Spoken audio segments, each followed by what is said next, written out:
Nos bastidores do sistema judicial existem histórias obscuras que ecoam os corredores dos tribunais. São relatos de condenados que enfrentaram não apenas a sentença dos juízes, mas também a sombria realidade de serem vítimas da própria justiça que deveria protegê-los. Este documentário mergulha nas profundezas de um fenômeno pouco discutido, mas intrinsecamente ligado ao sistema penal. Os casos de condenados que foram mortos no tribunal, não pela pena de morte, mas por uma variedade de circunstâncias que revelam falhas e injustiças profundas. Ele está prestes a entender da forma mais difícil que a lei do retorno é implacável. Jitendra Goji enfrentava uma série de acusações graves, incluindo 19 acusações de assassinato e extorsão. Ele era um gangster indiano e líder do temido bando Goji. Mas suas atividades criminosas iam além de simples brigas em terrenos escolares, roubos de carros e guerras entre gangues.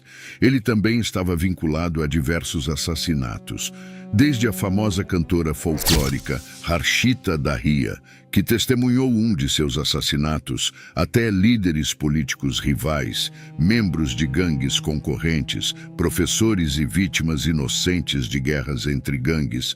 Goji deixava um rastro de morte por onde passava. Embora as autoridades tenham tentado capturá-lo 3 vezes, Goji sempre conseguiu escapar da custódia policial. Logo, ele se tornou o criminoso mais procurado de Delhi, com uma recompensa de $8.000 por sua captura. A polícia finalmente conseguiu prendê-lo novamente, fazendo com que baixassem a guarda, acreditando que finalmente tinham evidências suficientes para mantê-lo atrás das grades. Mas isso se mostrou um erro fatal. Em 24 de setembro de 2021, Goji foi levado ao Tribunal do Distrito de Rohini, em Nova Delhi, para uma audiência de um de seus casos criminais. Pouco depois, 2 homens que aparentavam ser advogados entraram na sala do tribunal.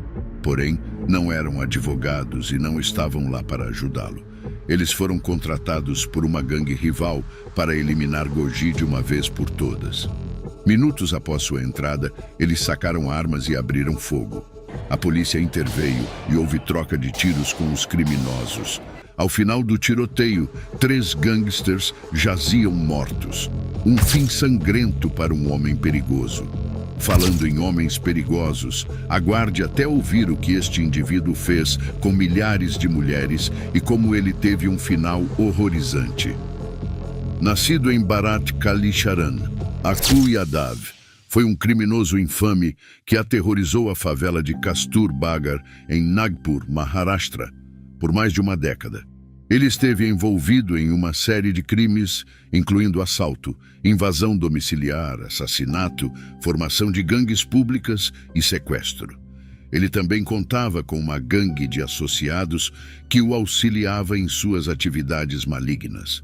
O apoio de alguns policiais corruptos e políticos que faziam vista grossa para suas atrocidades lhe conferiu ainda mais poder. Yadav explorou seu privilégio de casta e direcionou suas ações contra a comunidade Dalit, especialmente mulheres e meninas que viviam com medo dele. Ele cometeu estupro contra mais de 40 mulheres e meninas, algumas com apenas 10 anos de idade. Além disso, torturou e humilhou suas vítimas, ameaçando qualquer um que ousasse resistir ou denunciá-lo.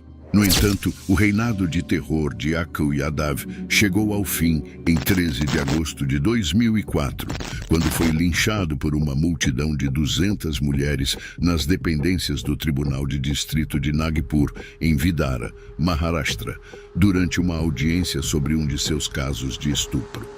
Mas vamos retroceder um pouco para entender melhor como esse evento se desenrolou. Ele tinha procurado a polícia buscando proteção após uma mulher chamada Usha Narayani ter registrado uma queixa contra ele por agredir uma jovem e exigir dinheiro de outra. Naran foi uma das poucas mulheres que teve coragem de confrontar Aku Yadav. Um protesto também foi organizado contra ele depois que ele foi até a casa dela com cerca de 40 membros de sua gangue, ameaçando jogar ácido em seu rosto. Durante o protesto, um grande grupo de indivíduos armou-se com objetos contundentes e lançou um ataque contra Yadav e sua gangue. Curiosamente, Yadav foi então detido pelas autoridades para garantir sua segurança após sua residência ter sido devastada pela multidão furiosa. E alguns dias depois, em 13 de agosto, Yadav compareceu ao Tribunal de Distrito de Nagpur, coincidindo com o dia do linchamento. Centenas de mulheres de Kurba Nagar se aglomeraram nas imediações do tribunal para exigir justiça para si e suas colegas vítimas. Elas portavam facas, pimenta em pó, pedras e outros utensílios. Quando as mulheres pressentiram que seu algoz poderia ser absolvido novamente sem sofrer punição, elas invadiram a sala do tribunal, onde Aku Yadav estava sendo apresentado perante o juiz. Durante a audiência, Yadav ainda demonstrava confiança, emitindo ameaças para ensinar uma lição a cada uma delas. Ele chegou até mesmo a se dirigir a uma mulher que ele havia agredido anteriormente. Esse comentário foi o estopim para as mulheres da comunidade Dalit. Então, como se fossem incitadas por um sinal misterioso, todas as mulheres presentes na sala do tribunal, entre 200 e 400, levantaram-se espontaneamente e o atacaram com fúria, desferindo-lhe mais de 70 golpes. Elas também arremessaram pimenta em pó e pedras em seu rosto e mutilaram seus órgãos genitais. A polícia e os seguranças foram completamente subjugados pela multidão enfurecida, sofrendo também ferimentos. As mulheres alegaram não terem outra alternativa, senão fazer justiça com as próprias mãos, visto que haviam perdido a confiança no sistema judiciário e na polícia. A polícia chegou a deter diversas mulheres envolvidas no linchamento, porém foram posteriormente absolvidas pelo tribunal devido à falta de evidências. Testemunhas e manifestações na cidade corroboraram com a versão das mulheres. O Estado alegou ainda que o linchamento foi perpetrado por 4 homens, protegidos pelas mulheres. Porém, nenhuma das mulheres concordou com essa versão. A história de Michael Marin é intrigante. A vida dele começou com todas as promessas de um futuro brilhante. Ele iniciou sua carreira em Wall Street, formado pela Brigham Young University e em Direito pela Yale. Trabalhou para empresas de destaque como Lehman Brothers, Merrill Lynch e Salomon Brothers. Seu sucesso profissional lhe proporcionou uma fortuna enorme, permitindo-lhe viver um estilo de vida luxuoso. Possuía diversas propriedades de luxo e uma coleção de arte que incluía obras de mestres como Picasso. As realizações de Marin o levaram ao redor do mundo e ele até mesmo conseguiu alcançar o Monte Everest no início dos anos 2000. Parecia que ele estava vivendo o sonho americano ideal, apesar de sua riqueza extravagante e de ser um homem casado com 4 filhos. No entanto, os problemas de Marin começaram quando ele começou a atrasar os pagamentos da hipoteca de sua propriedade de $2,5 milhões em Phoenix, Arizona. Desesperado para salvar sua propriedade, ele tentou todos os meios possíveis, inclusive tentando sorteios. Michael Marin foi envolvido pelas chamas e logo caiu em meio ao cenário trágico daquele dia. Emergiu de entre as labaredas com uma expressão perturbadora. No entanto, este incidente peculiar ocorreu de fato. Quando a polícia chegou ao local, encontrou o ex-financista. Por que alguém iria usar equipamento de mergulho para escapar de um incêndio em uma residência? Marin havia concebido um plano fora do comum para evitar o pagamento da hipoteca. Ele arquitetou o incêndio como uma saída. Seu plano parecia simples: incendiar a casa, fugir usando equipamento de mergulho para respirar e então receber o dinheiro do seguro para se livrar dos problemas financeiros. Contudo, sua estratégia logo se mostrou frágil. Várias variáveis atrapalharam o plano de Marin. A primeira bandeira vermelha foi o equipamento de mergulho, facilmente acessível. Quem mantém um traje de mergulho completamente equipado no quarto, pronto para uso em caso de incêndio? Em segundo lugar, a investigação do incêndio indicou que este foi provocado intencionalmente em 4 áreas distintas ao redor da casa, com listas telefônicas utilizadas para garantir sua rápida propagação.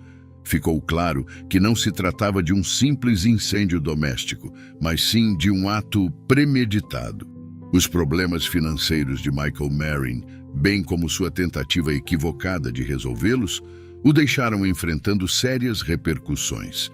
O incêndio criminoso e a tentativa de fraude em seguros eram crimes graves com punições severas. Michael enfrentaria uma pena de prisão que variava de 7 a 21 anos se fosse considerado culpado.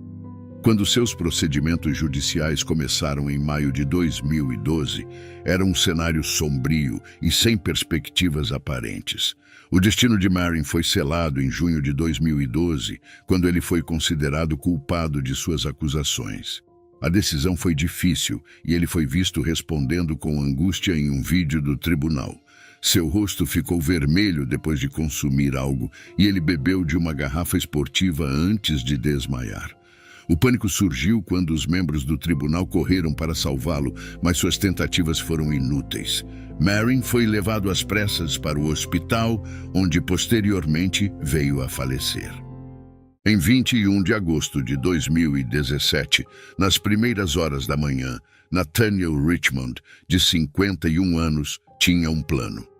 Ao avistar o juiz Joseph B.R. Jr. indo em direção ao tribunal em Steubenville, Ohio, Richmond agiu. Armado, começou a disparar contra o juiz. Mas por que isso aconteceu? Bem, parece que tudo começou quando Malik Richmond, filho de Nathaniel, estuprou uma colega de classe. O caos se instaurou quando uma foto dele e de seu amigo May carregando a menina, aparentemente desacordada, viralizou nas redes sociais.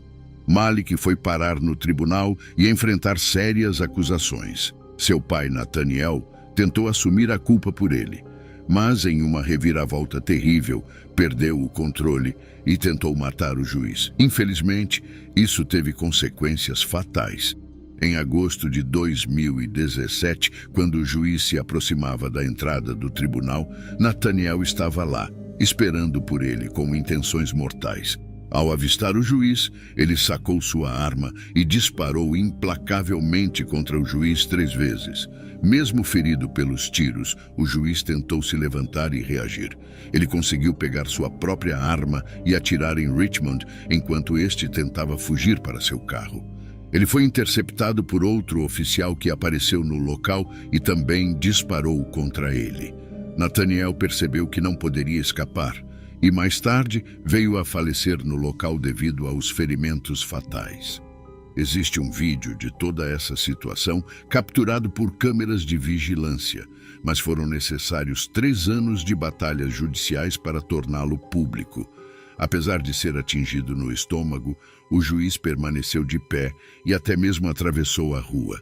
Em breve, mais policiais e delegados chegaram ao local, seguidos por uma ambulância para ajudar o juiz, que precisaria passar por cirurgia e, com o tempo, se recuperaria o suficiente para retornar ao trabalho. Em 2018, Malik Richmond voltou às manchetes. No ano seguinte, após passar 9 meses em uma instituição correcional juvenil, ele retornou à Steubenville High School. No mesmo mês, ele se preparava para seu primeiro jogo de futebol americano universitário na Youngstown State University. No entanto, algumas pessoas não ficaram satisfeitas com isso e uma petição começou a circular se opondo à sua participação no jogo. A universidade tomou conhecimento e decidiu que ele não jogaria naquela temporada. No entanto, ele ainda permaneceu parte do time de futebol.